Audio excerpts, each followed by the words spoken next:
everybody, welcome to Dynasty City. I am your host, Harris Rubenstein, along with my ever so lovely co-host, Andrew Primavera. How are you doing today? I am doing fantastic. How are you doing? I'm doing good. It's been a good week. We're rested. We went on break. Well, first of all, last week we were apart, so we would like to apologize for the bad sound quality. I listened to it, I could barely hear myself, but we are now back together. We're actually in Andrew's house for the first ever time, so very, very excited. And we for our friends, we love you guys, and we feel that we should we'll tell you, we have some big news for you, for our fans. We have come an agreement to a partnership with the website ultimatesportstalk.com. We will be featured on there with our radio show, and both Andrew and I will be getting the opportunity to write articles for them as well. So we thank you. We thank them for this opportunity, and very, very excited for this opportunity. Yes, so thank you to all our fans for supporting us, and welcome to any new fans from Ultimate Sports Talk who have been directed to us. You are listening to Dynasty City, the greatest show ever. Harris, what are we talking about today? Okay. So we're going to get through this quickly because we do have a lot to talk about. So if you read the description episode, we're doing top 50 free agent signings. This is kind of by my discretion. Some of them I kind of kept in there. Maybe some are better than the others. This isn't by ranking. When I say top 50, I mean literally I had a list of 87. And I cut it down to 50, and they're not in order 1 to 50. They're ranked in one. I just kind of put them down based on when they happened. So the first one, then the second one based on time. So if you have any disagreements with my list and you have any that you would like to include, you may call in and tell us, and we'll do about it. So we're going to do a grading system. We're going to do A, B, C, D, A through F, normal grading system. Are we doing pluses or minuses included? If you want to be that meticulous, sure, we'll do that. Right. And then there's a big difference between the and you know what? And when I was reading over these contracts last night, there are some good laughs in here. So this is going to be a really fun episode. Welcome to the 1.5 hour episode special of Dynasty City. Post-free agent frenzy. Yeah. So without further ado, let's get on to some sporting news, because right now all the owners, head coaches, and every reporter in the world is in Phoenix right now for the NFL meetings. Today was the Rules Committee. They had a couple meetings, so we have a couple new, 3 big rules to announce somewhat. First one, the Tuck Rule, the infamous Tuck Rule, which saved the Patriots and started their dynasty, has been revoked. No more Tuck Rule. Bum, bum, bum. And worldwide, every Oakland Raiders fan says, now you decide to do it? All right, so next one. For the Pro Bowl, we've had a lot of there have been a lot of complaints about the Pro Bowl clearly not meeting expectations, not being that great of a game. So what did the NFL do? It's still going to have a Pro Bowl, but what they're turning it into, they're going to have a draft. Kind of like what you see with the NBA and the NHL. Well, the NBA Rising Stars game. They are going to have a draft. We have draft players, 2 team captains, and I don't know. I think that's a fun dimension. I think that makes it. I think that makes it a lot more fun, and I think it also depends who's going to be drafting here. Is it going to be by fan vote? Personally, I think what they should do is much like the Rising Stars Challenge does. They have Barkley and Shaq draft, and it's a whole event to watch them draft and back and forth. I really think that's what they should do. I think they should, take 2 either NFL Network or ESPN analysts, both form, and maybe have them coach. Maybe 2 former coaches. That would be fun. That'd be fun. All right. So then the third, which is the biggest rule of the day, the NFL the owners astoundingly sent this through 31-1. Which is the crown of the head rule for running backs and receivers. So let me just explain to you what this is, because Prima doesn't agree with this, but I don't. Let me just clear this up for what this is. This rule means that if I'm a running back, I can lead with my helmet as long as it's in a defensive standpoint. If someone is coming at me to try to tackle me, I can put my head down in defense in order to not get hurt. But what you can't do is use the crown of your head like a battering ram. You can still shoulder. And a perfect example of what you can't do, look up Trent Richardson a highlight video, any highlight video, and you'll see him. He leads with his helmet and literally pops another guy's helmet off and gave him a concussion. That is what they want to avoid. When I was reviewing this, I think this is totally fair. I think you will get some nitpicky calls. I really do, but I think this is fair.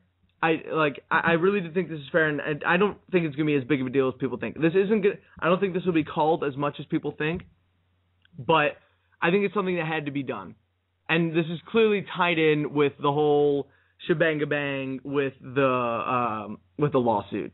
So that's what the crown of the head rule is.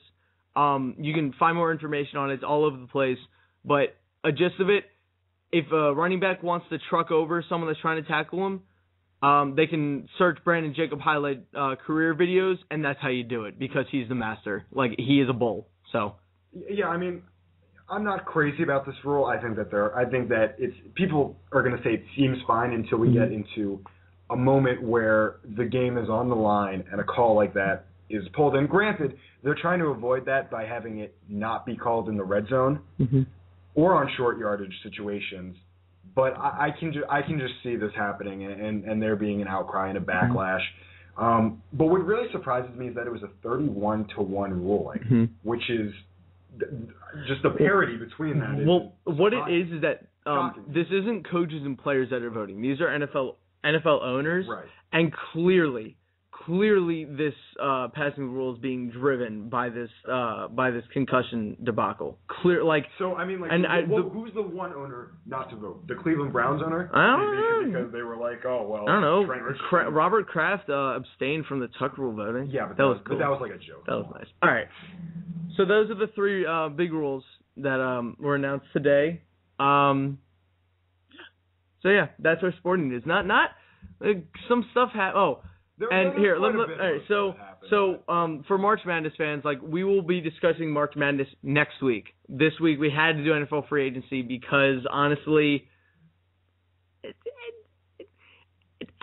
you have to because a lot of stuff's happened, and I'm not gonna lie, I'm more of a football fan than a basketball fan, but I love March Madness. So next week's show will be March Madness updates and March Madness news. And you know what? Tonight, if you check our Twitters, Harris and I will both tweet out brackets. Yeah. And you can see what we're thinking before we do the show. All right. So, without further ado, we're going to get started with our top 50 NFL free agents. Let's go. Signings. You know what, Harris? What? Let's start close to home. All right. Start close to home. All right. So, we'll start with the Patriots. So, the Patriots came in with a lot of free agents. We all know the ones. I don't need to go over them. So we'll start with the people they signed. So the first, this isn't in order, by the way, haters. This is just me for Patriots at least, just spewing out. So in no particular order. No, thank you. First one, they signed kick returner Leon Washington, 1 year, $1.5 million deal. I give this an A. Because we need a return specialist. Jeff Demps wants to go back to track, and he's a good veteran guy. Yeah, I give it an A- too. I don't think there were that many better kick returners on the market. Maybe Ted Ginn Jr., but besides that, or Ted Ginn, Ted Ginn Jr. Yeah, I like this. I also think that he'll be plugging the hole that Danny Woodhead left, which we'll get to. Okay, next one. The Patriots re-signed Kyle Arrington, 4 years, $16 million, $8.5 million guaranteed. Before we get into this, congratulations to him. He is a new father. He is a new father of a baby boy. Congrats to him. Anyway, I give this contract C plus B minus because I do think this is a lot for a slot corner. The guaranteed money 8.5 I think is a bit much, but I think that what Bill really wants to get along here is consistency in the secondary because we've had very inconsistent ones like personnel wise. So then keeping him here, I'm not gonna lie, he is outside of Antoine Winfield the top slot corner in the NFL. Look it up. He's not a great outside corner. But in the slot, he's a stud. So C plus B minus. Fans, old fans will recall my disdain for Kyle Trash Arrington. But Harris is right. In the slot, he is very good. Outside of the slot, obviously, he gives up a lot of plays. So I'm going to give this a C for now because I think time will tell if this was a good deal or a bad deal. I think it's more of an insurance policy if they aren't able to get a legitimate corner in the draft. And honestly, it wasn't a huge amount of money, so I'm fine with it. I give it a C. All right. So next one is Patriots signed safety Adrian Wilson, formerly of the Arizona Cardinals, 3 years, $5 million. I'll give this a B plus, because this really fills our need of a in the box safety. Adrian Wilson doesn't have a lot of cover potential anymore, but he's still one of the more sure-handed tacklers in the NFL. He's still a solid player, and I really think they're bringing in a veteran like him to also what I think they're going to do with John Abraham. I really think they're bringing him in to really teach and mentor Devin McCourty, because I really do think they want to keep him there at safety. So I think that they're bringing him in, kind of teach him, mentor him from one of the best safeties that we've had the past 10 years, and also add depth to a secondary that needs veteran depth. And with 3 years, $5 million, but they're probably not gonna. He's probably not gonna play all 3 years. Yeah. They probably won't keep him all 3 years. I think this is a good contract for the veteran side of the defense. Yeah, I completely agree with the grade and the comments. I think that more than anything, more than on the field, it's having a veteran presence in that secondary is necessary, and obviously that's something you can't get from the draft. And considering the free agents that were out there, with the exception of Ed Reed, I wouldn't take anybody over Adrian Wilson. All right, so the next one, which I think was most controversial, Patriots signed wide receiver Danny Amendola, 5 years, $31 million, $10 million guaranteed. We're not going to go into the Wes Welker thing. When we say the Wes Welker contract, then we'll get into it, but we have to go through our list. So, personally, I love this. When they first did this, I was like, but as I started to realize what they were really planning, and by the way, one more thing about Wes Welker. The whole thing with Robert Kraft in that press conference, that's called PR, people. I know they're all the agent, the people are criticizing back at each other. This is called PR and protecting your image. I know it's from him. I know, but unless it comes out of Bill's mouth, straight, I don't care if he's saying, I agree with Robert Kraft. Unless he says it, this is PR. I understand. This is PR. I understand what you're saying about the comments, but to me, he should have just said nothing. He should have just said. Mm-hmm. No, he was asked the question, and he has to answer because he knows that was a question on everyone's mind. I understand, but I think the Patriots have said enough. I really think we should just talking about it altogether. Yeah. But go ahead. So the contract Danny Amendola, I give an A- easily. When the guy can stay healthy, which, look, people are constantly on him about getting hurt. Look, the injuries he had were so incredibly unlucky. So he's played 12 games in the past 2 seasons. So 20 games in the past 2 seasons. His first season-ending injury was a dislocated elbow, which if you go back and watch, a guy literally landed on top of him and smushed him. That might have been a little more brittle, but I think it's a little bit unlucky. And also, his second injury, which was last year, was a broken collarbone, which happened when he was in the middle of making a fantastic diving catch, which he still made. It was unbelievable. He got up and was clearly ow.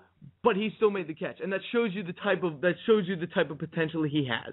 And his first 2 seasons in the NFL, he was healthy. I just think these are 2 freak injuries. It happens. But the potential he brings, being young, 27, he's more athletic than Wes Welker is, and I seriously think he's also faster and can provide a better outside threat. I love this. If he can stay healthy, if he stays healthy for the whole season, this is an A+. Yeah. So I agree with you completely. There's an asterisk next to this, and that is if you're correct that these were 2 freak accidents and Amendola isn't injury prone, then I would have no problem giving this an A+. They essentially traded in Wes Welker who was, it's funny, he was regarded for many seasons to be the poor man's Wes Welker. Mm-hmm. Don't think he can be that anymore. Yeah. But I like the Patriots could use him in a lot more ways than they used Wes Welker, which definitely interests me. However, if he gets banged up in any kind of fashion this year, and I'm talking, I would say anything more than a 1-week injury, this is dropping towards the B range. If he gets a longer injury, this is dropping into the C. I agree. I think that on paper, excluding the injuries, this is the only replacement they could get. And I think it was a fantastic move. One more thing with the contract details that I should mention. This contract is based a lot off of performance and games played. A lot of this base salary, a lot of his base salary is based off of game checks. So every single time he plays, he gets money. Right. So it's not really like his cap hit will still stay the same, but the Patriots aren't just throwing money at him. This is if he's healthy, it's an allowance. Yes, it's pretty much. All right, so two just random things that just came in on Twitter. Patriots re-signed cornerback Marquise Cole and Nico Kudavides. Just one pretty much special team guys. No big deal. Good for them. Okay, next one. Patriots also signed wide receiver Donald Jones, which I just remember off the top of my head. I don't remember his contract detail. I think it was small. I don't think it was a big deal. Good quality number 3 receiver. 6'6", decent 4.4 speed. Good receiver. Yeah, I mean, I'd probably give it like a flat C. I think it's pretty inconsequential. C plus, just is. It's like I said, I would be surprised if he gets more than 20 receptions in the regular season. Give him 40 to 50. Depends what they do in the draft. It depends who they have. So, and the last big re-signing that they did, which I love, Patriots re-signed cornerback Aqib Talib, 1 year, $5 million. I give this an A++. Why? Look, he has had injury problems in the past. He's had off-the-field problems in the past. This is called a prove-it deal at its finest. This is prove it. Let's see you do it on the field. Let's see you not get hurt, and let's see you not do off-the-field stuff. Because, seriously, what they can do with this is that, because the cornerback market was down, so it's also smart by him from a business standpoint. So he signs this. He comes back to a team that he knows he can win with. He comes back with a team that, one, really needs him. And having him under contract, if he has a great season and we can't really muster out anything, that's fantastic. If he gets on the Pro Bowl, you franchise tag him and then hammer out a long-term deal. This is such you got the top cornerback on the market for $5 million with the potential next year. No, he was the top cornerback on the market. Name one better than him. Come on. I give this I love this, especially with the 1 year 5. I would almost argue that there were several in his class. No, in his class, yes, but he was definitely regarded as the number one. Just because of his, if he stays when he's healthy. Yeah, that's true. When he's healthy, yeah. He was good last year. No. I agree. I mean, I think that I'm not quite giving it an A++. I'll give it I'd say a B+ because here's the deal. The Patriots, it's not a move that I look at and I say, this is the highlight of the Patriots offseason. Mm-hmm. This is something that, first of all, I anticipated happening because one thing the Patriots do exceptionally well is reading a market. Mm-hmm. And they read the cornerback market way ahead of time and knew that if Talib wanted to go look at what the Redskins or any other team, it was mainly the Redskins, or, what any team was going to throw at him, that's fine, but it was not going to be enough to take him from a winning competitive team and one where he could get a bigger deal down the road. So I think it was definitely the safe move, and it definitely benefits them this year. Next year, I don't know how this move is going to look. I'm giving it a B+. It's a good move. The Patriots played it exactly how they needed to, but it's not something I look at and I'm thinking, this is even the best move on the defensive side of the ball. I agree. By the way, if you're wondering why we aren't doing rebuttals, it's because we do have a lot of free agents, and we really don't want to spend time rebuttaling over one player. So we will give each of our opinions and each of our grades, maybe a small rebuttal, but we're going to keep it at that. All right. So those are the free agency signings for the Patriots as of right now. Hopefully some more over the next couple days. We'll see what happens. So we'll start from the top. Dolphins re-signed wide receiver Brian Hartline, 5 years, $30.7 million, 12.5 guaranteed. I think it's a little much for Brian Hartline, a guy who only had one touchdown last year, first 1,000-yard season. I'd like to, instead of $6 million a year, I'd rather see him around 4 maybe. But this once again is Jeff Ireland, so. He's a good number 2 receiver. He's a good number 2 receiver. He's solid for Tannehill. He has good connection with him. So C+. C+.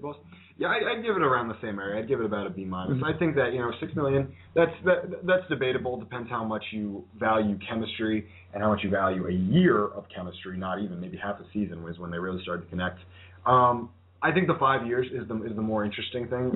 Definitely banking him on the future. I'm interested to see if he was a 1 year fluke or if he can hold that up.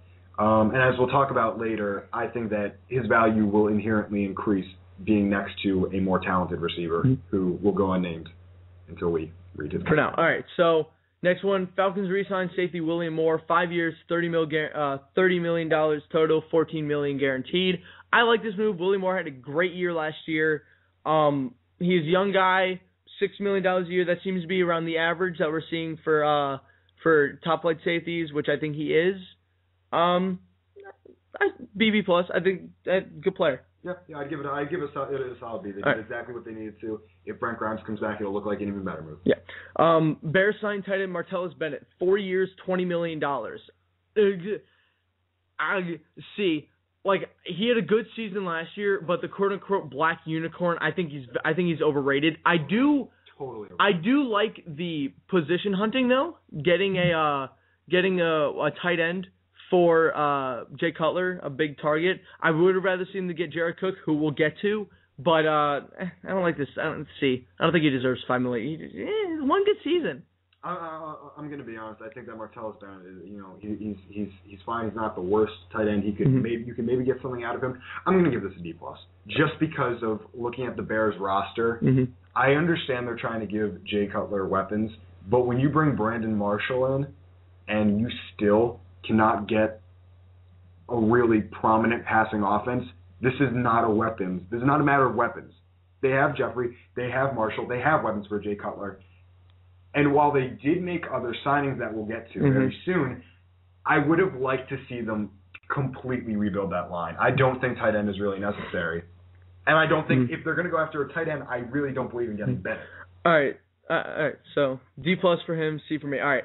The next one. One of my personal favorite bad ones. Okay. Colts signed outside linebacker Eric Walden for 4 years, $17.5 million and $8.6 million guaranteed. Ladies and gentlemen, this is my first F of the show. Are you kidding? Oh my God! $4 million a year for he's not going to be a starting outside linebacker. He did nothing good on the football field last year. He was terrible. He was horrible. If you think I'm wrong, please go back and watch the San Francisco 49ers game. The reason that Colin Kaepernick set rushing records in that game is because every time they ran to Eric Walden's side, he bit every time, and he'd go 20 yards down the field. Oh, the Colts are an up-and-coming team, but this is not the direction you go. You combine your money and you give it to Paul Kruger, which we'll get to. But come on,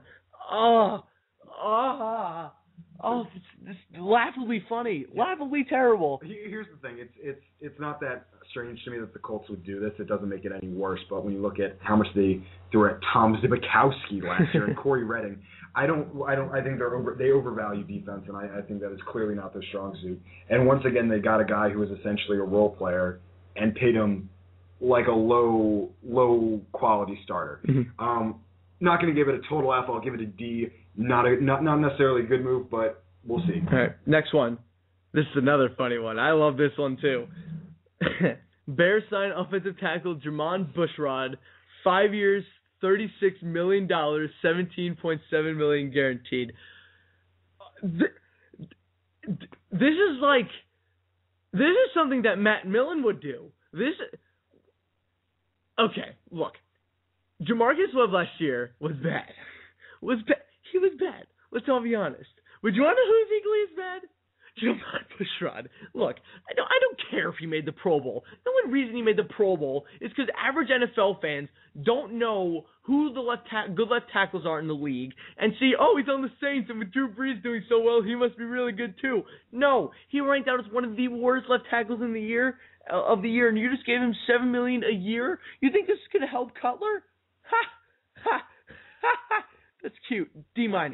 That's terrible. Another bad one for the Bears. Yeah, swing and a miss. Yeah, I'll give it a D- as well. I think, like I said, they need to build a line, and this is just not the way to do it. I think Bushrod is totally overrated.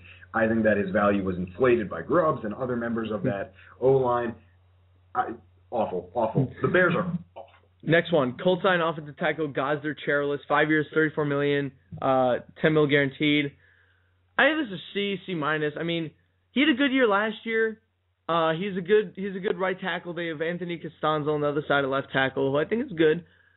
I think it's a good upgrade. I think it's a little much for him. That's around 6.5 a year. I think it's a little up there for him, for a guy who had one good season. C minus. I'm gonna give it a B minus, because I think that what the Colts really needed to do is, much like the Bears, Andrew Luck had a great season last year, but he was constantly on the move. They did not have a great O-line, and I think they needed to fix it, and they needed to fix it now.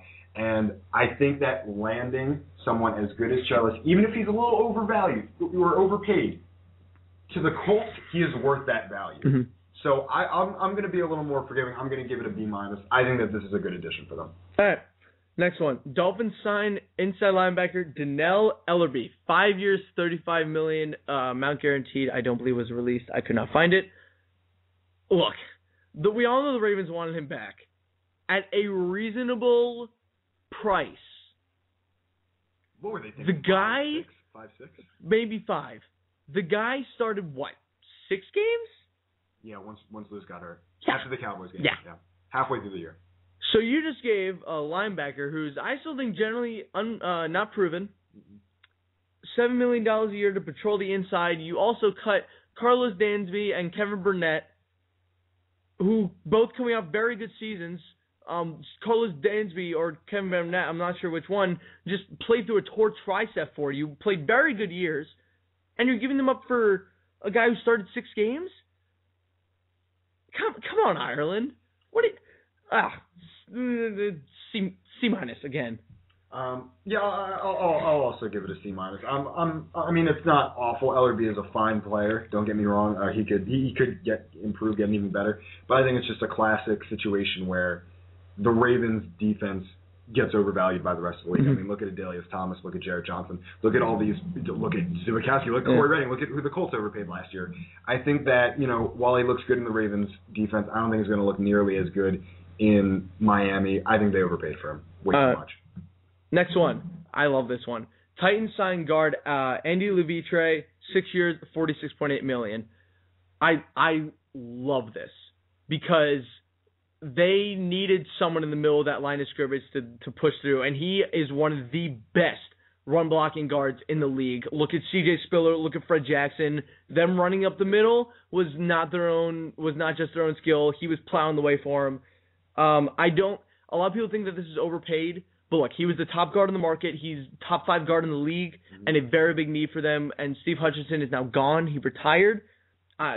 A minus. I like this signing. Really like this signing. I like it too. I give it an A plus. I think that this benefits everybody. I think it benefits Locker / Fitzpatrick, whoever's starting on that team next year. And more importantly, it benefits Chris Johnson. They're able to get the run game because, look, you can make fun of Chris Johnson all you want, but he did not have a line last year. And I think having that guard and being able to actually have holes to run through will make them a drastically better team. I don't think it's overpaid at all. I think it's exactly what they needed. All right, next one. Brown sign defensive end outside linebacker Paul Kruger, 5 years, $41 million.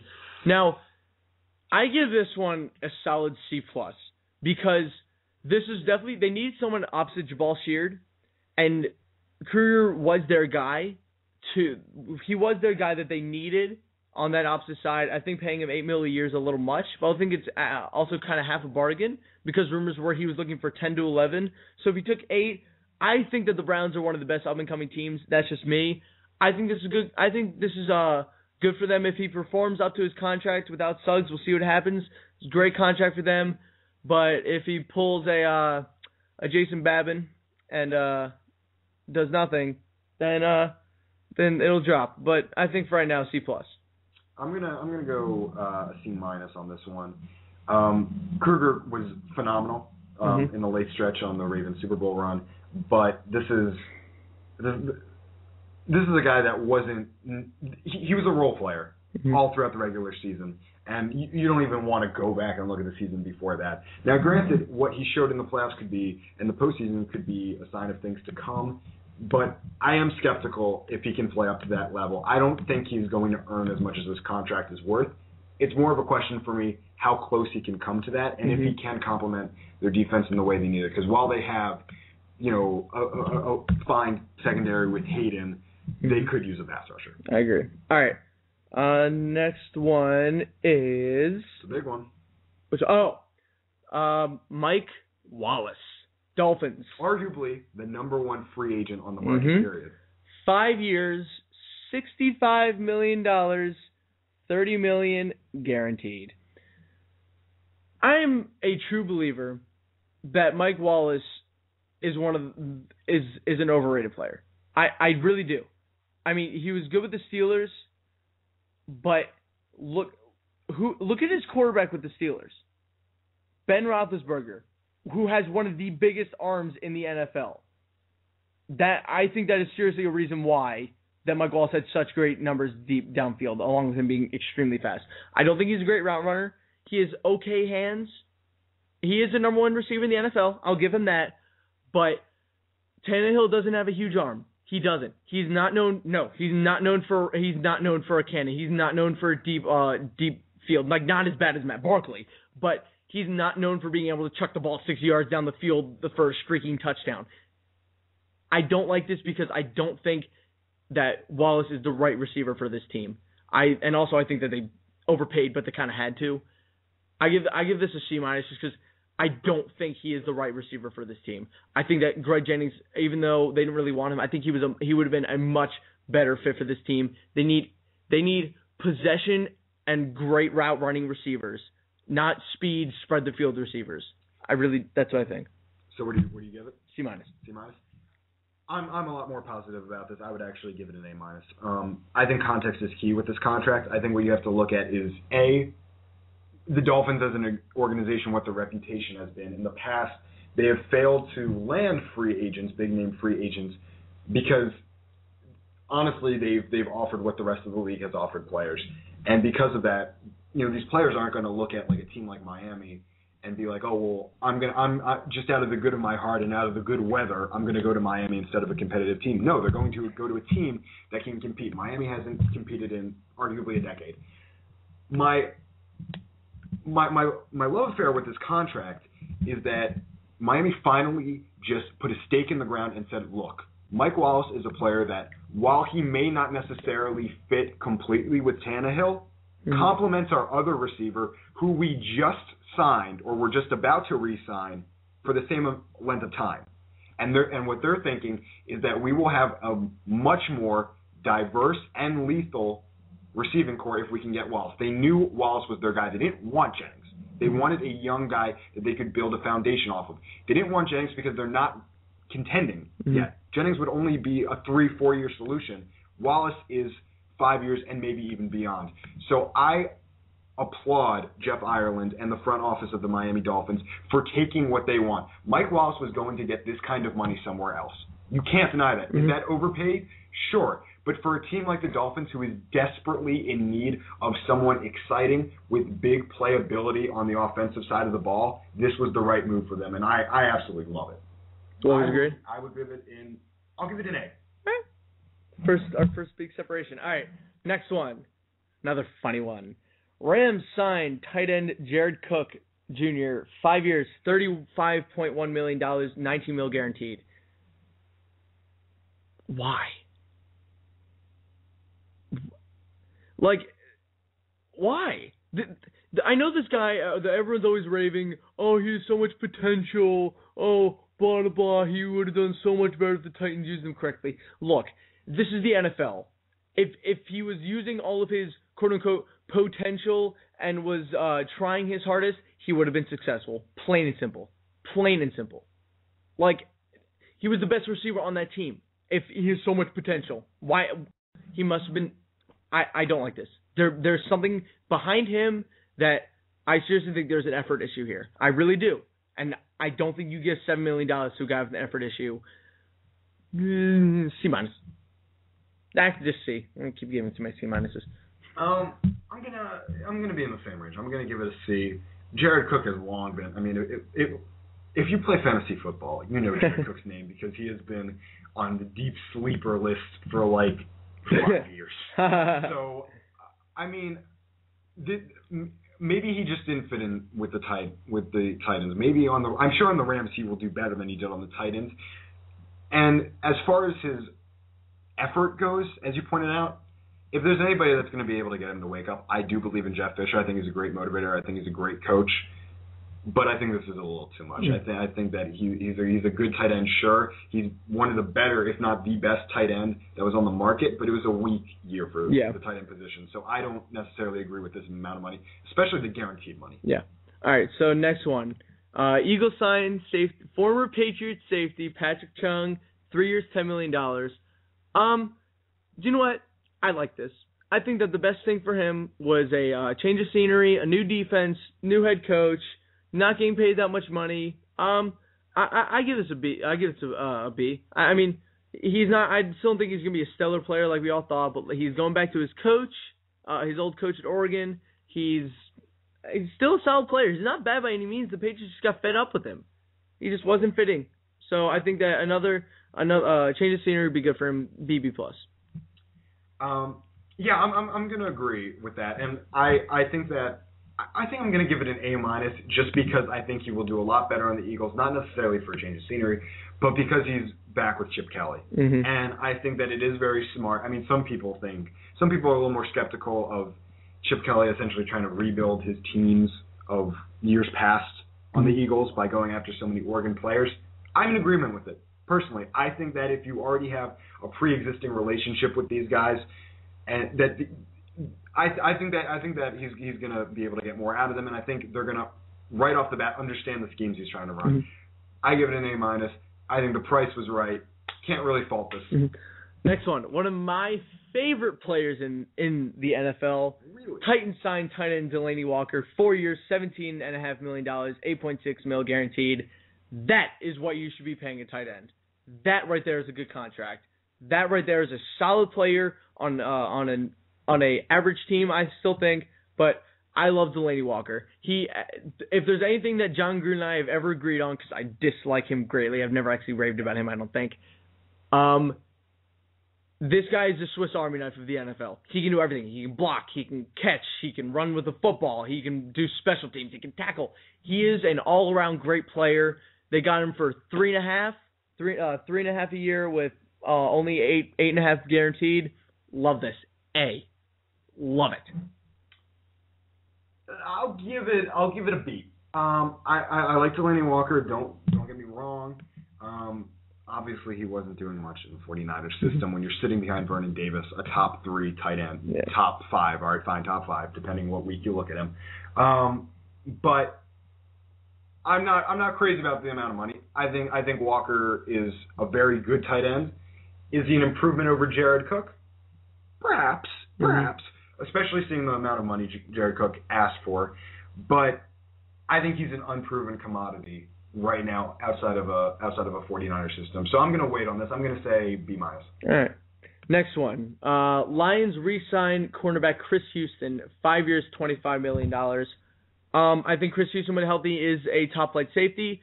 That much money, $5 million a year, is exactly what the market was. Good for the Lions not to overpay him. Pay him exactly what they want. Lock him up long term. B+. Solid re-signing. Yeah, I mean, the Lions have definitely had some casualties this offseason on the defensive side of the ball, none of which in the secondary. So I'm glad that they built up their secondary. They still have fine pass rush. And then Ndamukong Suh.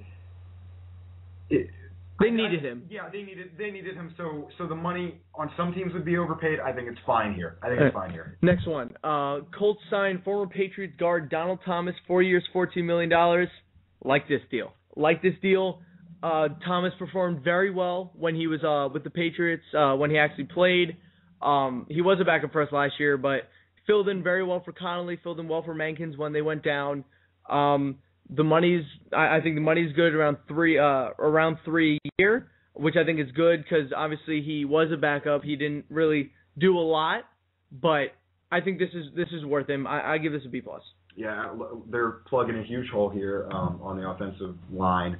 I think it's exactly who they needed to go after. I think it's the exact kind of player I would have liked to see them go after.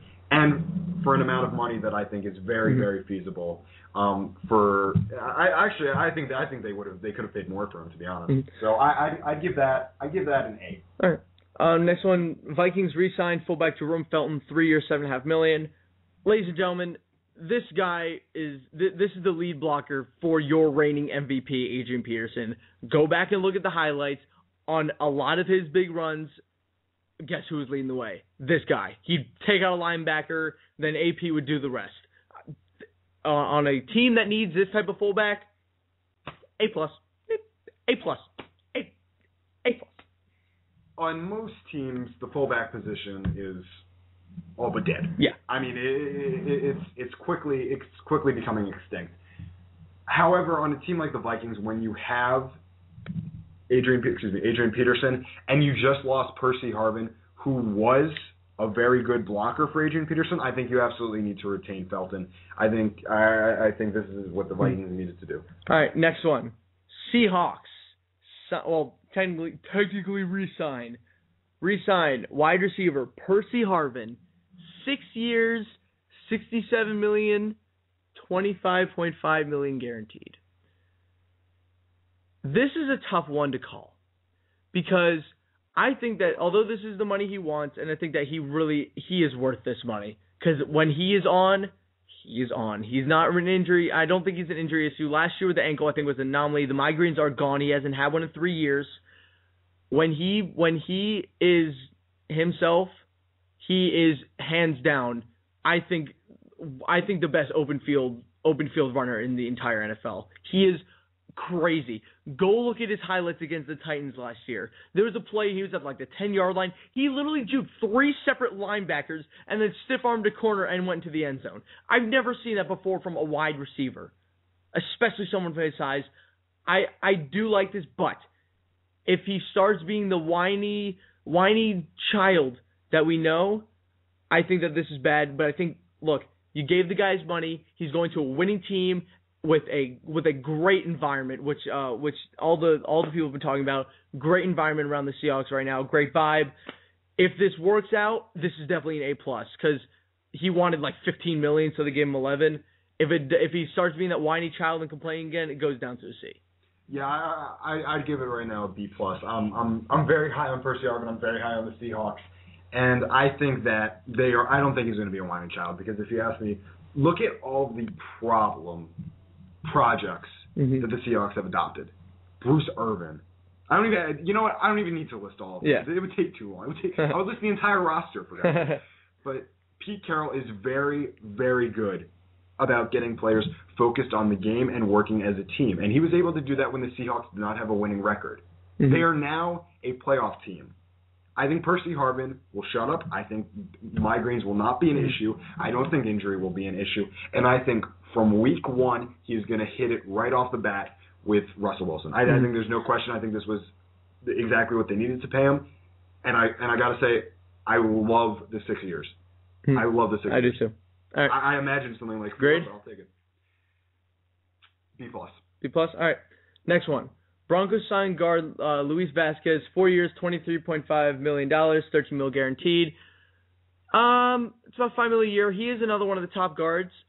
With what Levitre got, I'm surprised the Broncos got him for that much. Solid signing.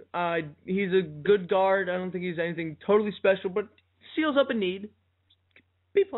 Yeah. I mean, when you've got Peyton Manning helming your team, you need to protect him. So I think it was a necessary expense.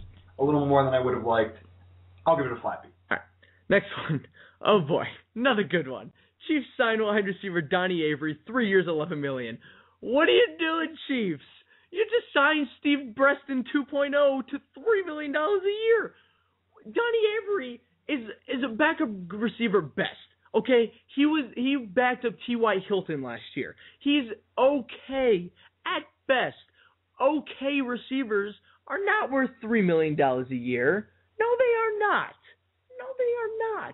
If you plan on him being your number 2 receiver, then I feel sorry for you. But, D. Flat. I'm not necessarily going to give it a D. I'm going to give it a flat C. It's not my favorite move by the Chiefs, and I've been pretty impressed with how the Chiefs have handled this offseason. I think that they've improved quite a lot before the draft has even started. But you're right, it's not about them taking Donnie Avery. It's about paying him like a number 2 wide receiver.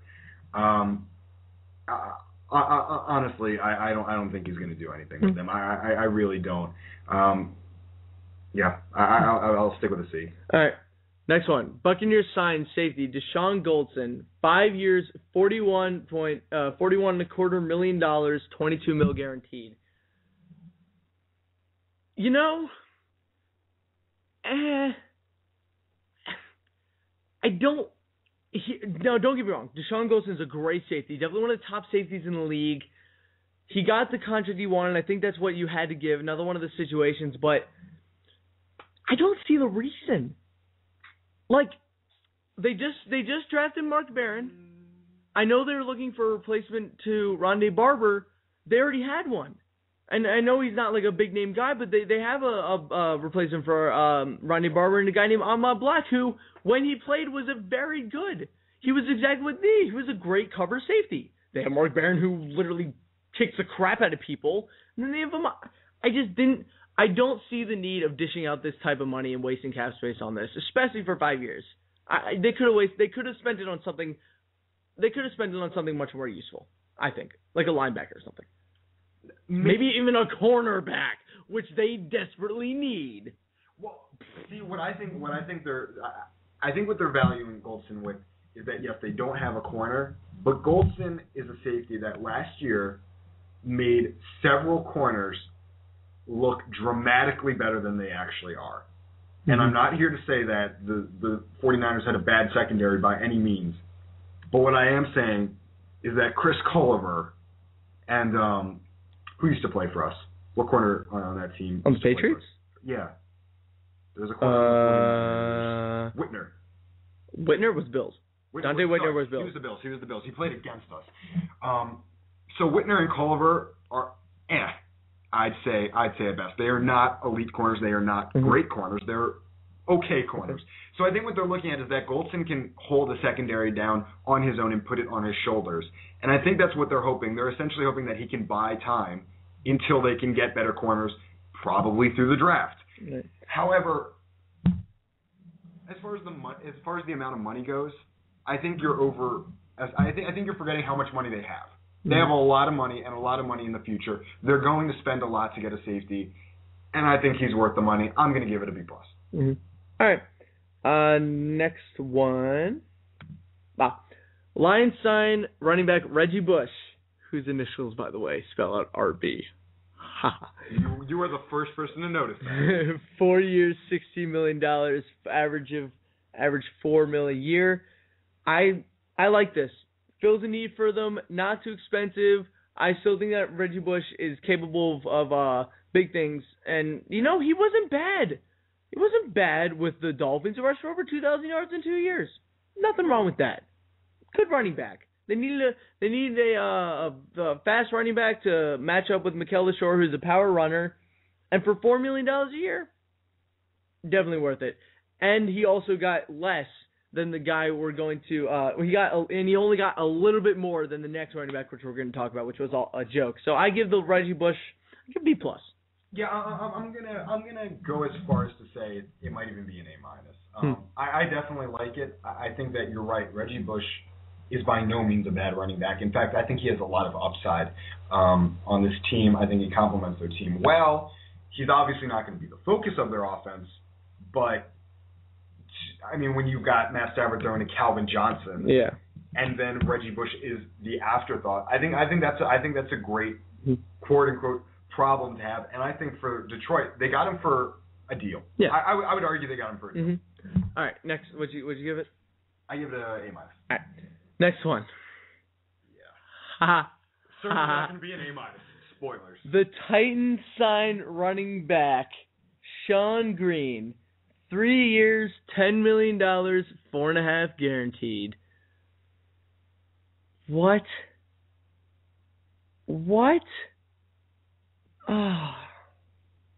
You started off so well, Titans.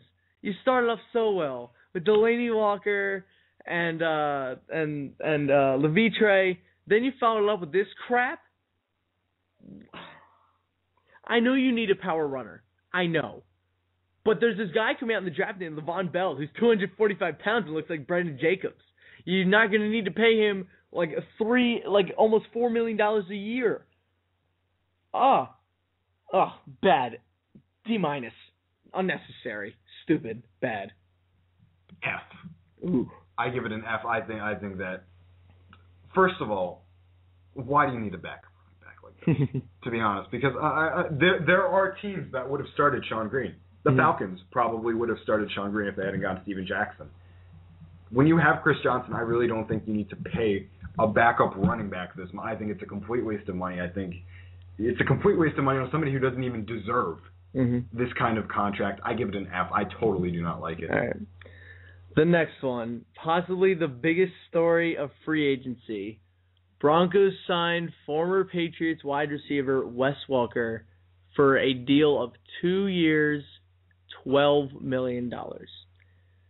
This has been one of the most controversial topics in arguably the past year in the NFL.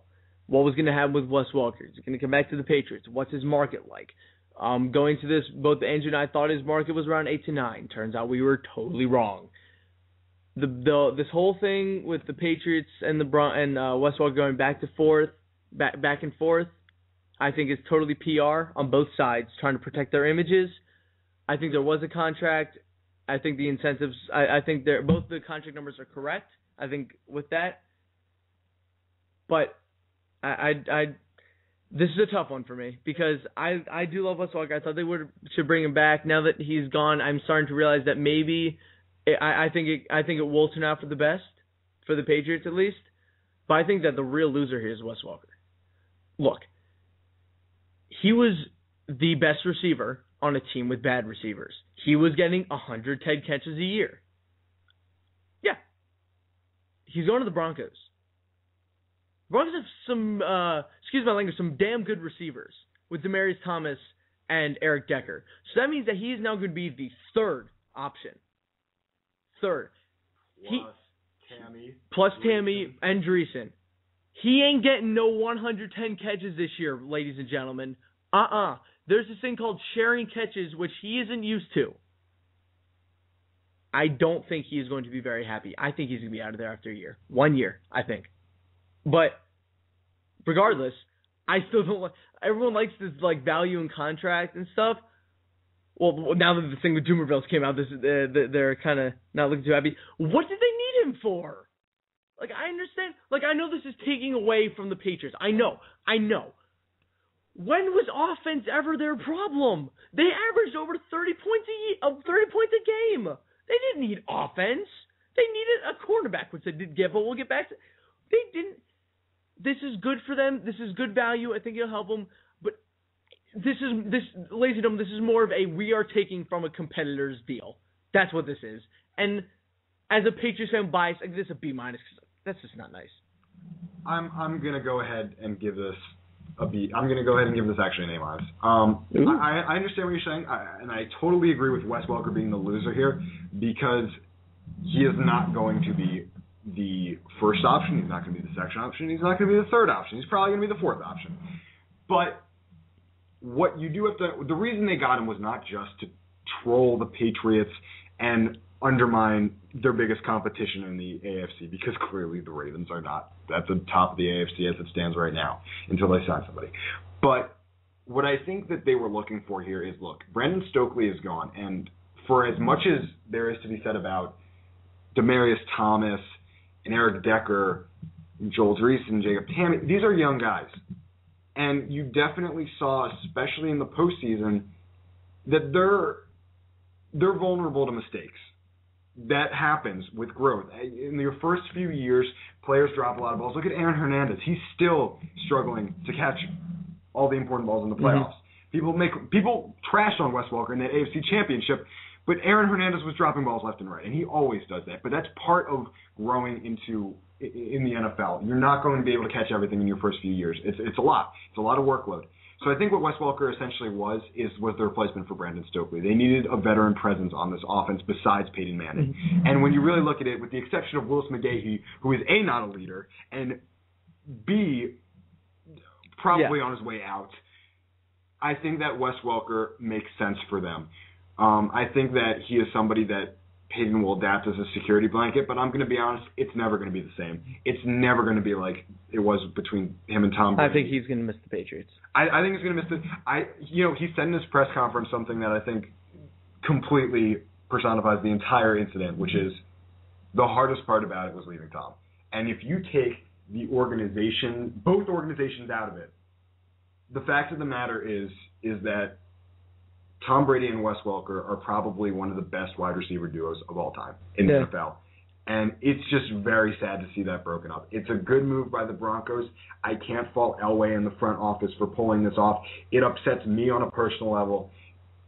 Just an aside, I did infamously say that if the Patriots lost Wes Welker, this was like in the beginning of the year, that I would stop watching the Patriots. I'm going to still watch the Patriots. It's a very different situation. Yeah. But it hurts. I just don't.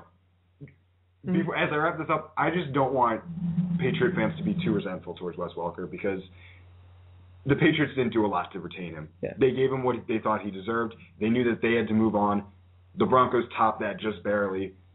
Welker seemed like he kind of wanted to stick it, but this is not a Johnny Damon situation. I still respect the man. And you know what? I know, like, on Twitter this is going crazy, but do you know what, Patriots fans, if you really want to hold out hope, like I said, this may be even one-year deal. Who knows? Make him back. Make it back. You never know. Maybe even just come back and retire. Maybe even you never know. One-day contract. This is a 2-year deal, ladies and gentlemen. But still, what was your grade for it? A-? I'm going to give it an A-. All right, moving on.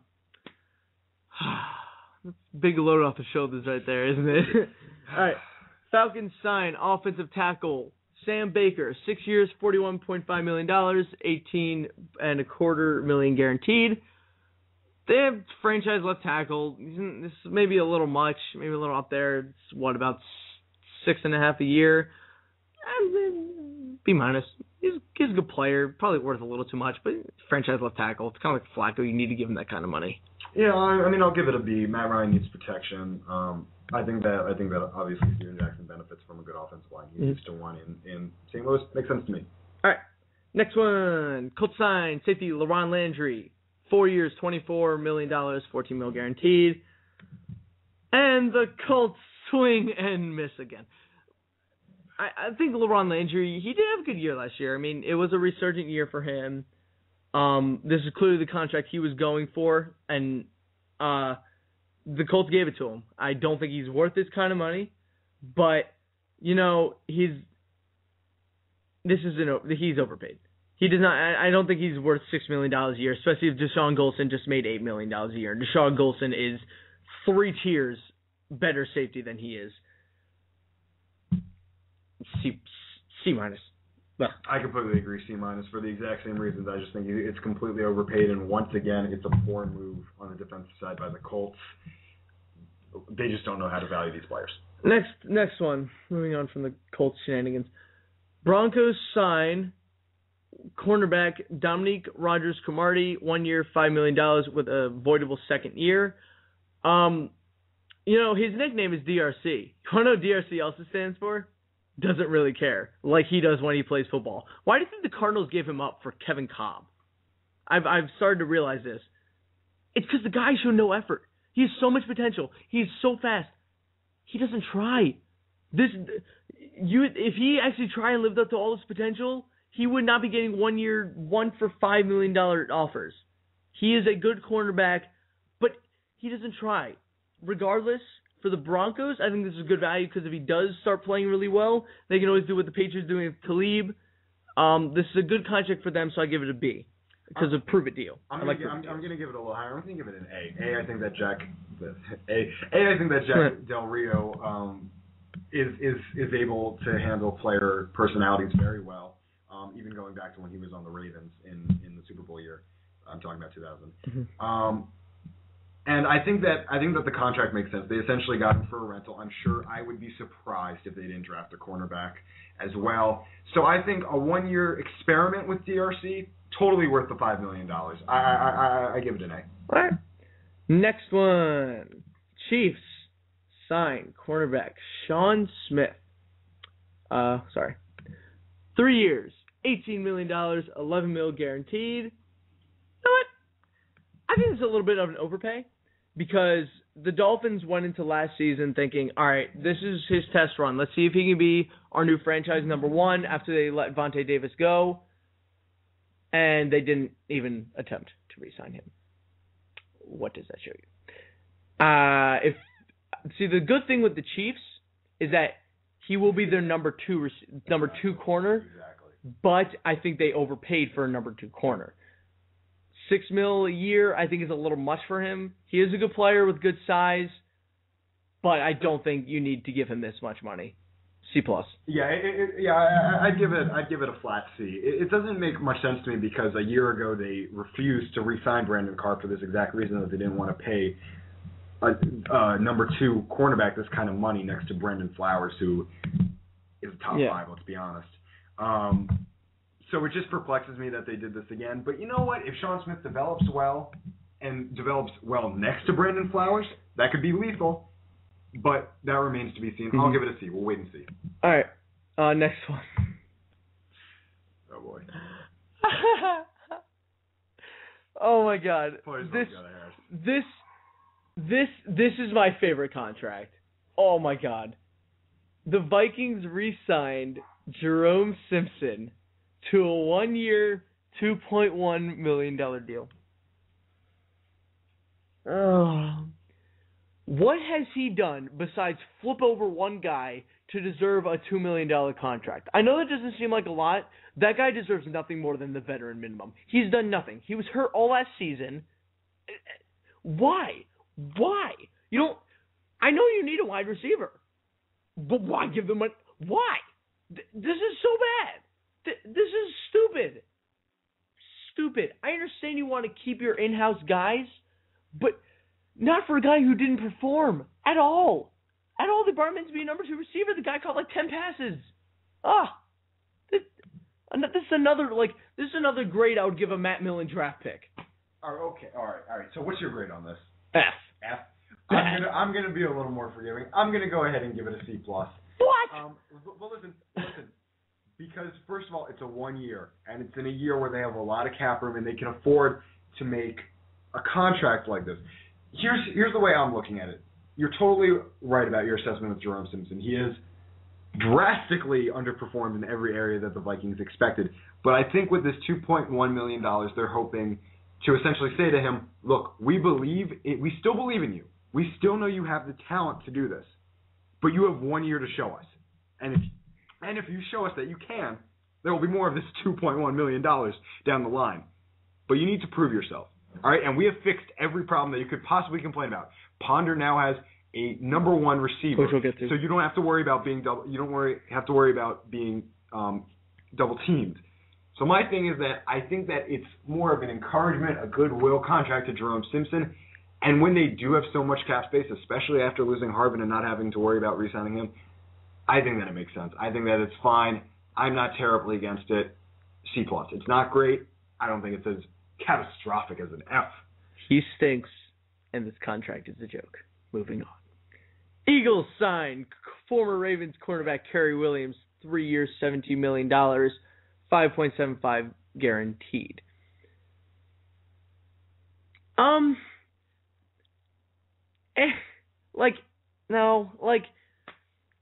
He was okay on the Ravens. We'll give him okay. He wasn't bad, but he wasn't great or good. He wasn't even good. He played well, but he's very inconsistent. I think that giving him $6 million, I don't think he should have gotten more than 4. He should not.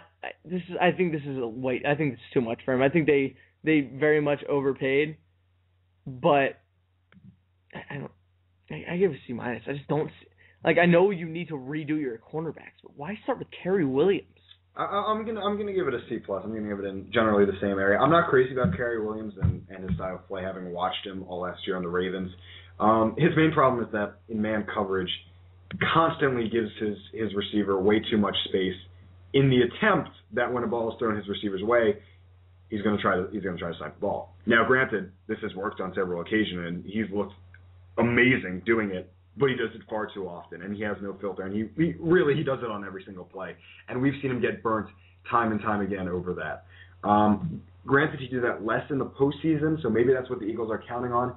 I don't think he's comically overpaid. No. Or anything like that. He's definitely the most reasonably paid Raven free agent, but I think it was a little too much for the Eagles. And especially 3 years, I don't think he's gonna show this kind of work. Mm-hmm. All right, next one. This is personally one of my favorite contracts. I love this. Saints signed cornerback Keenan Lewis, 5 years, $26 million, $11 million guaranteed. Mickey Loomis, in my book, you have just redeemed yourself for all the shenanigans. Look. All the shenanigans? Most of the shenanigans. Look, this is called signing the top corner, or second, I think he was the second top corner in the market, at market price, in a down year for cornerbacks contract-wise, and getting one of the best up-and-coming corners. Keenan Lewis is hands down one of the most underrated players in the NFL last year. He was fantastic for the Steelers last year. When Ike Taylor went down for, 6-7 weeks, Keenan Lewis stepped right in as the number one corner, was fantastic. I think that this is a great contract for the Saints, who desperately needed cornerback help, He'll slot in right next to Jabari Greer, who has no business being a number one corner. Keenan will be the number one. It's exactly what they needed. Exactly what they needed. I'll agree. I'll even go as high as an A+. I mean, the Saints' defense was atrocious last year, and to bring in a young guy like Keenan Lewis, who they can build around and build on top of, I think it's a sign of great things to come, and I think it's exactly what they needed to do. The price is, in my mind, the right amount.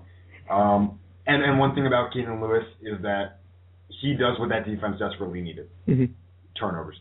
They need to turn the ball over on defense, and he, more than any player, and cornerback more than any position, is going to be able to do that. So I completely agree with this 100%. And apparently reports said that he took less to actually come to the Saints. So I think the Saints are like, yay, make it rain. So they're very happy because they didn't have a lot of cap room. So this is a great deal for them. No, they didn't. I'm sure Drew Brees is very happy. Yes, I agree. All right, next one. Eagles signed defensive end outside linebacker Connor Barwin. 6 years, $36 million, $8 million guaranteed. I like the amount of guaranteed money they gave him, which is pretty low. $6 million a year. I don't see it. I don't. They have Trent Cole, who's far and away a better player. They have Mikael Kendricks as another outside linebacker. I really don't think he's fast or big enough to start at a defensive end. I think it's too much money.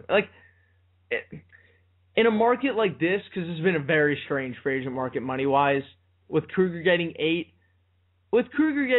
I think Barwin getting 6 is about the right value, especially with Kruger getting 8. If Kruger got 12 and Barwin got 6, I think that'd be better. But in a market like this, I'll give him benefit. I'll give him a C+. I think this is another one of those things where it's like this is a step in the right direction. I'm gonna give it a flat B. I don't think Barwin is great by any stretch of the imagination, but he was part of a very good Texans defense.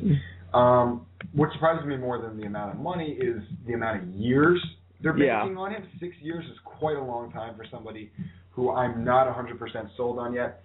I'm going to give it a flat B. I think it's good for the Eagles. I think it's what they needed. I think they have addressed a lot of the defensive problems going into the draft. And look, if you pair Barwin up with, say, Deion Jordan, that's lethal. Oh, yes, that's mean. Then they look like absolute geniuses. So I'm going to give it a B. All right, next one. One of my favorite people in the NFL. Falcons signed running back Steven Jackson, 3 years, $12 million, $4 million guaranteed. What I like to call Brandon Lloyd contract. Solid veteran, good for the team, good for the player. Steven Jackson will. I think he's gonna be a star. I think he's gonna be great in that offense. Look, they needed a power running game, and honestly, I still don't think there's a better power runner in the league. I don't count Adrian Peterson as a power runner. He's just amazing. Anyway, Steven Jackson's still one of the top power running backs in the league. This is what the Falcons needed. He wanted to go to a winner. I give this an A+. And also, go, ladies and gentlemen, if you want to get into a good mood, look up the notes that look up the statement that he sent to the Rams and the statement the Rams sent back. One of the best things I've ever seen from a franchise and a player splitting up. Great player. A, no question. I'm gonna give it a B+. I wouldn't quite use the word star this late in his career. But I think Steven Jackson is a class act. I think for the Falcons, yes, they got rid of their old running back for an old running back. But they're very different. The one thing about Steven Jackson that Michael Turner did not have, and really, quite frankly, never had, is when Steven Jackson gets a hole, he is still lethal. He has very good field vision. Once he gets just a little bit of room, he's gone. Yeah. And he can break a big run as good as anyone else, even at his age. So I think that this was a good move, a solid move, and an upgrade. Mm-hmm. But I wouldn't go as far as to say, that he's going to be a star on this team. Although I do think it will benefit him to have a very good offensive line, and Tony Gonzalez watching for him. And we'll get to that. Next one, Seahawks sign one of the steal. This is an absolute steal. Seahawks sign defensive end Michael Bennett, 1 year, $5 million. See, this is why the Connor Barwin thing I don't like. Michael Bennett is far and away better than he is, but he got less. This is probably one of those contracts that this is kind of a down year money wise with defensive ends, but for the Seahawks, this is a steal. Michael Bennett is a great pass rusher. With Chris Clemens being hurt and Bruce Irvin not being ready, he will fit right in. A-. I like this a lot. Yeah, I mean, it's a year rental. It's a very smart contract for a very good player. I think it benefits all parties involved. I absolutely love it. I'd give it a flat A. And not to mention, it's not even the best defensive end they signed. Mm-hmm. We'll get to that. Next one. Falcons re-sign, ladies and gentlemen, Tony G is back. Yes. Tony Gonzalez, 2 years, $14 million, $7 million guaranteed. A+. I don't care what the contract is. I don't care what the years, the money is. This is Tony Gonzalez. The Falcons needed him back. He came back for not a ridiculous price. A+. I love Tony Gonzalez. I have a man crush on this guy. Dude, I'm so with you. I give this move an A+ too. Tony G, in my opinion, is arguably the best, is one of, if not the best tight ends to ever play in the league, despite not having playoff success, and that really tells you something. I think he's an incredibly hard worker. He has a big presence in the locker room. I'm just really glad to be able to watch him for another year. Like you said, I think the money's irrelevant, but that being said, it's not like he got paid a lucrative amount. I give it an A+ hands down. There's nothing you can complain about this. And it addresses something that now they don't have to do in the draft, at least yet. Next one, another tight end off the market. Dustin Keller signs with the Dolphins, 1 year, $4.25 million. I don't like this because I really think that Keller is way, way out of his prime. I just don't think he's the same. I don't think he's that good anymore. And they needed to sign one because last year Michael Agnew is right now a bust. Fasano was gone, and I guess he was just the top. I don't like this. The only thing I like about this is that it's a 1 year deal, but I think that you will see them probably draft another tight end, and I think they'll draft another tight end. So I'll give this a B because I think that he'll still be good for Tannehill. I don't like Dustin Keller. He always killed us. I'm gonna give it a B-. I mean, same argument really. I think it's a solid pick for this year. It's not a lot of money. It's not gonna last. You're absolutely correct. I could imagine him drafting a tight end as early as this year, maybe grooming him under Dustin Keller. But it's just another weapon for Tannehill, just something to help him grow. And honestly, when you're taking him away from a competitor, that is worth something. So I give it a B-. Not bad, but not a sexy pick. All right. Next one. Well, another contract I really like. Cardinals signed cornerback Antoine Cason, 1 year, $2 million. Cason was the number one corner last year on the Chargers. Very good corner. Will sit right next to Patrick Peterson. Be the number 2 corner. He's got a number 1 caliber corner at your number 2 spot for $2 million a year. Good signing by the Cardinals. A. I'm gonna give it a B+ for one reason and one reason alone. I've been talking about the years on a lot of these, like 1-year rentals or some kind of experiment. I'm surprised they only give him a year. Mm-hmm. I would have expected them to sign him for maybe 3 years. I think this was something on his side that he would only take a year because of the down market. And maybe because of the state of the Cardinals right now. That does make sense. Overall, the price is very attractive. Mm-hmm. It's very attractive. I'm surprised they got it for $2 million. I'd say that's a steal. B+, A-. All right, next one. We got one.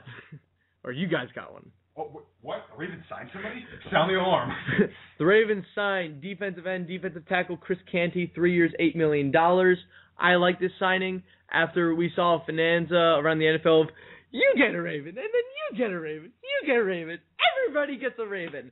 It's good that they signed someone, especially someone that's good that can play end-to-end tackle. He's a little old for my taste, but solid contract. B. Yeah. I mean, I think it was a good move. I'm gonna give it an A- actually. From what I understand, Chris Canty is a class act, locker room guy, and really what they needed is they needed depth at the D line position, and I think getting Canty in tandem with Spears is going to help plug those holes for the time being. I give it an A-. I like this. Next one, Vikings sign. Here we go. Wide receiver Greg Jennings, 5 years, $47.5 million, $18 million guaranteed. Greg Jennings finally gets the contract that he wanted. The Vikings get a number 1 wide receiver that they desperately needed, but he's 30 and injury prone, and this is a lot of money for Greg Jennings. Yeah, this may be another case of you had to give it to him. This is a lot of money. This is like 9.5. This is almost 9.5 a year for Greg Jennings. Especially coming off an injury year, but they needed a wide receiver. I still give this a C. I think that you could find a better option in the draft. I'm going to give it a C-. Maybe I hesitate from giving it any lower from that, but I'm going to give it a C- for both parties. Like you said, the Vikings, I feel, overpaid for him. And I don't necessarily think he's going to make Christian Ponder look like a stud. I think he's a receiver that's coming from a team. When you're taking a Green Bay receiver, one thing you have to understand is that this receiver is used to getting the ball right where he needs it. Aaron Rodgers has been throwing to Jennings for years now. Ponder is going to be a big difference, and Jennings isn't exactly the kind of guy that's going to go and get the ball. Not to mention, I don't necessarily agree with Jennings staying in the division. I mean, that's a personal choice for him. To me, it seems a little odd. I'm going to give it a C-. All right, cool. All right, we have a caller. Hello, welcome to Dynasty City. What's your question? Hey, got a question for you guys. I was listening to your show. I'm in Indianapolis. I'm a Colts fan, but, I like listening to your show anyways. But do you guys like Hasselbeck coming to the Colts? Everyone here seems to like it. I think it's a smart move. I think Peyton wouldn't have showed Luck anything because that's Peyton's house, that's Peyton's town. When your kid gets sick in Indy, he goes to the Peyton Manning Children's Hospital. Peyton would have said, sit down and shut up, kid. I think Hasselbeck's going to show that. I think it's a good move. And with Wes Walker going to the Broncos to play for Manning, don't you think the Pats are in a little bit of trouble? I mean, I think the Colts and the Broncos are getting stacked. And right. Brady's not getting any younger. I don't know. What was you guys' take on that? All right, thank you for your question. Well, first of all, we talked about this before. I don't think the Patriots are in as much trouble as long as you have Tom Brady, the 2 tight ends, and I think Amendola will fill in well. But we didn't really mention Matt Hasselbeck. I don't know if we do. Do we have him on our list? I don't think we have him on our list. Not top. I think it's solid. I think like whatever veteran DN the Patriots sign, whether it's Abraham or if it's Freeney or whoever the heck it is. Take the young gun under your wing, teach him a couple things, teach him the ins and outs of the NFL. It's good. It's kind of like what the Jets tried to do with Mark Bulger and Mark Sanchez, except I think this will work. I like Matt Hasselbeck. Good guy. Yeah, I would definitely say, as far as the Patriots being in trouble, I think they need another receiver. I think that's clear. I think they're definitely going to address that in the draft, and they're going to get a big one at that. But besides that, I don't see necessarily any glaring holes since they fixed the cornerback situation with the Keeve and re-signing Kyle Arrington and getting Adrian Wilson as a safety. As far as Matt Hasselbeck goes, I think that it's good on two levels. First of all, let's say Andrew Luck did, God forbid, get hurt. God forbid for all Indianapolis fans, for Patriots fans, maybe a little more of a cross your fingers. I think Matt Hasselbeck is somebody who could step in and continue to win games. I don't think he's a quarterback that far out of his prime. I mean, granted, he can't throw it like he did when he was in Seattle, but he's not bad by any stretch of the imagination. He did win some games for the Titans last year. More than that, like I said, being a mentor, it's huge. He's been in this league a long time. He can show Luck the ropes. I love it, and for the right amount of money too. All right, cool. All right, so next one, back on track. Lions signed safety Glover Quinn, 5 years, $23.5 million. Solid safety based on what LaRon Landry got. I think this is good good deal. B+. Good player, good deal. Solid for both teams. They need definitely an area of need. Good for them. Yeah, I'm gonna give it an A-. Compliments Chris Houston very well. Obviously improves that defense. I like it. Can't really complain about anything. I must say, before we move on, Lions have done a lot of smart moves. They haven't been anything ridiculous. They haven't done anything ridiculous, but they haven't done anything stupid either. No. Which, for their part, yeah. The only big loss will come up. Actually, it's the next one. The next one. That's the only big loss. Which was the Seahawks signing the top defensive end in this year's class. They signed Cliff Averill to a 2-year, $13 million contract, $6 million guaranteed. Colin Kaepernick, be scared. The Seahawks now starting ends are Cliff Averill and Michael Bennett. Oh my God! And for a sterling price of $11 million a year combined. Great. This is a great deal. They totally took advantage of a down market and stole the top defensive end off the market. Oh, I love this. Love this. Great move. Pete Carroll is skipping in his boots right now. A+. Great move for the Seahawks.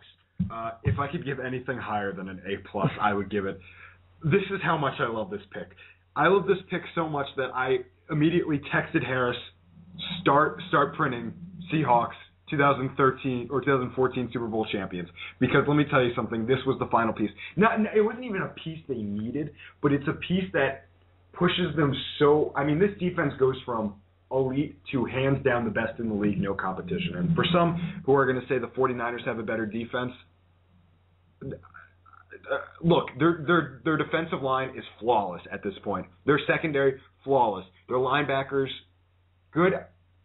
I'm just amazed how much they got him for. This is highway robbery. This isn't even fair. And by the way, for those of you who may complain that he's not great in run defense, he doesn't have to be. The rest of that defense is. That's the exact thing. Yeah. All right, so we're coming to the end of the show. So here we go. We have 3 more.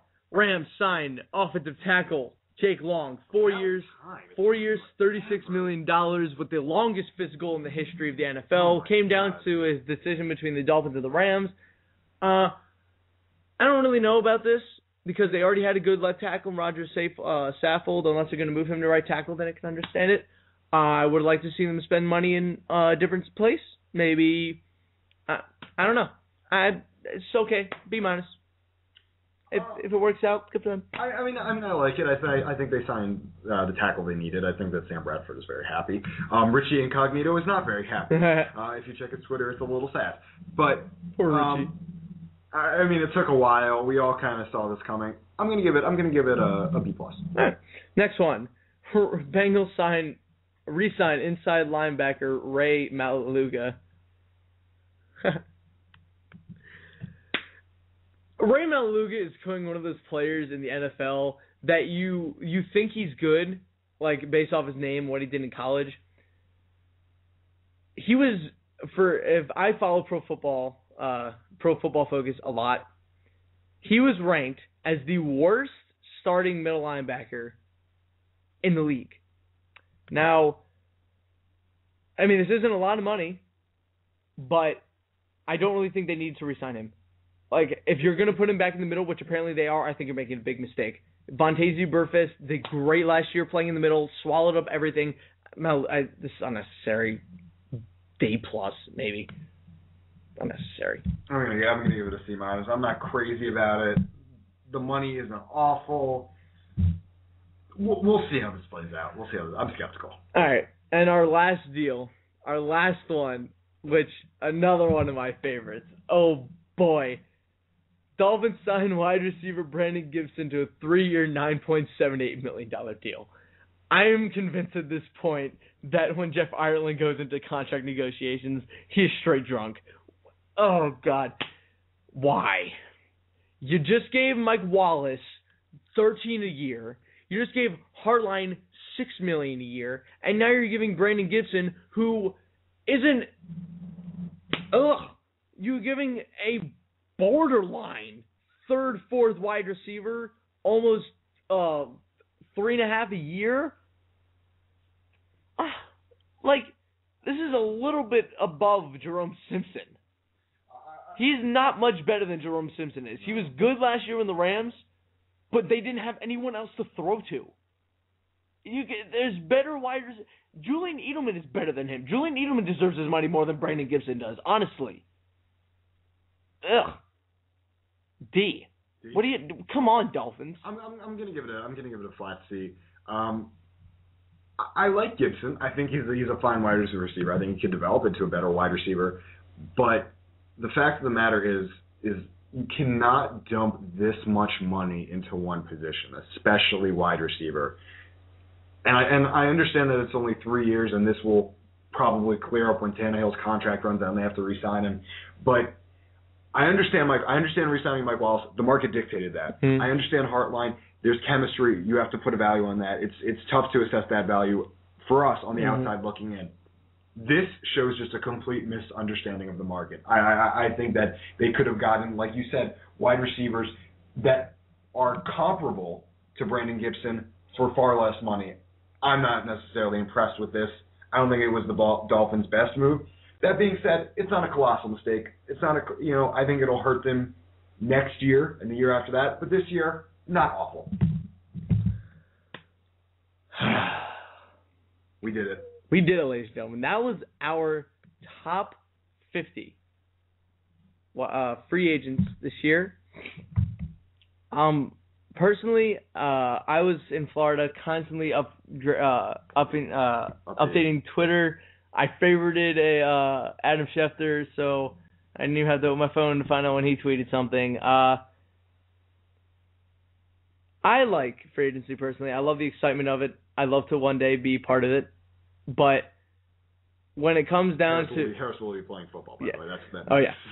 When it comes down to who is the winner of free agency, they say winning March does not necessarily you'll win in February. But the clear winners of this offseason were the Seattle Seahawks. With Harvin, Bennett, Averill, whoever I'm forgetting, you are the winners. Congratulations, Seattle Seahawks.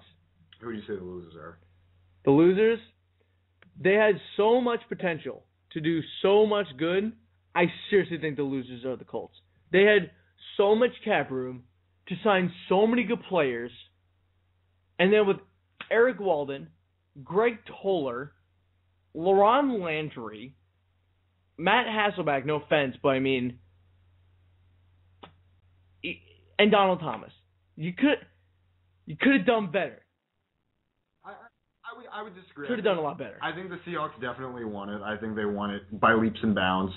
I don't think the Colts messed up as much as you think. I think that on the defensive side, yes, they overpaid a lot of guys, gave them a little too long contracts. I think that is going to bite them eventually. I'm interested to see what they do in the draft because they could easily fix that in the draft. From an offensive line standpoint, I am very happy with what they did. I think they did exactly what they needed to do. I love the Hasselbeck. I'm going to put them in the middle of the pack. Maybe I'm going to put them. I think the loser might be a little closer to reigning Super Bowl champions unless they do something. And I'd probably also put the Tennessee Titans in the conversation. Really? Even with Levitre? Levitre is the only move I really like, to be honest. I'm not crazy about the Delaney Walker. Actually, you know what? Bears. I give the Bears the losing because you know what? The Bears had one job, and that was to protect Jay Cutler, and instead they got Martellus Bennett. You had one job. You had one job, Bears. One job. And what do? You replaced your Marcus Webb with a clone. How dare you? And have fun with your CFL, coach. Honestly, Bears, get out of here. What are you doing? This is why we can't have nice things. Prediction: the Bears are at the bottom of NFC North. End show. I'm out. All right, don't forget to check out ultimatesportstalk.com. We love all of you. Thank you again for all the support. Adios. Later.